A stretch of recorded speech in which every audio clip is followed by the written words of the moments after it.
Condensation on my windows is one of the things that I really hate in winter. Where I live, I'm in rented accommodation, and I'm sure that as many of those of you who live in rented accommodation with a landlord have probably seen them show their true colours since 2020. A lot of you probably aren't in your rented accommodation anymore. Prices have gone up ridiculously. I don't think things have been maintained very well. I've been here in my flat for almost 5 years now, and I'm still here because despite everything, it's still way cheaper than a lot of places in the surrounding area. And I don't think I get a better service or a better property by paying an extra £300 a month, which I can't really afford, and I don't want to. I can manage here, but I think these places are probably about, I think they're almost 30 years old now, and I think that nothing much has changed here in them since they were built. I've seen the other some of the other properties within my block, and we all have the same decor. We have the same appliances in the kitchens. We have the same carpets, and I don't think anything's been replaced in those 30 years. The carpets are like walking on tracing paper. It's ridiculous. The windows they're wood frame. The frames are fine, but the double glazing, it's that really thin, cheap stuff that they used to have 30 years ago, which I don't think will pass any ratings now. All of the double glazing has blown. You can see where all of the beading has gone, and they're not working as double glazing at all. So the condensation problem, as you could see from that little composite I made there, is pretty dreadful, and you just get on with it. I mean, I sort the windows out every morning because I don't want that kind of damp in the flat, although I know not all of my neighbours bother, and you can see the water just pouring down their windows.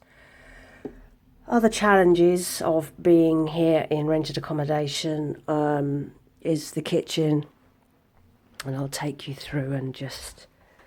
So we have all the same appliances, all the same bits and pieces in here as well. We have under-counter fridges with ice boxes and no freezers. There's no room in here. So I was buying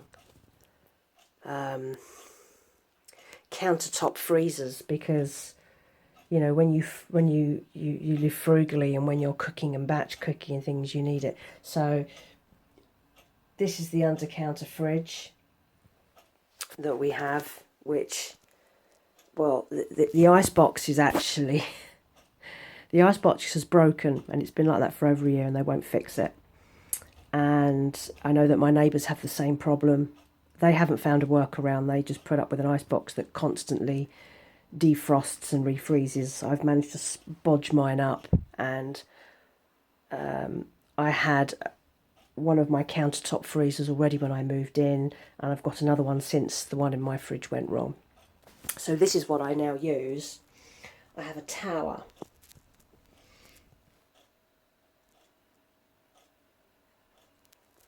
It's basically a tower of countertop freezers, and I've got these little ones because I don't live on a ground floor and I don't have anyone to help me carry stuff. I can carry one of those little countertop freezers on my own. If I got a full size or a half size under counter freezer, which would fit nicely in that space, I couldn't lift that up the stairs by myself. And then it makes moving really difficult because I like to be able to move stuff on my own. Before I moved here, I could move just using my car. Everything was small. I can't now. I had to buy a washing machine when I moved in. I now have furniture. And in my studio, I have a 12.5 stone cast iron semi-industrial sewing machine, which I definitely can't lift on my own. So that's been a bit stressful, actually. I don't like the fact that I now have stuff that if I move, I have to now hire a removal company to move stuff for me.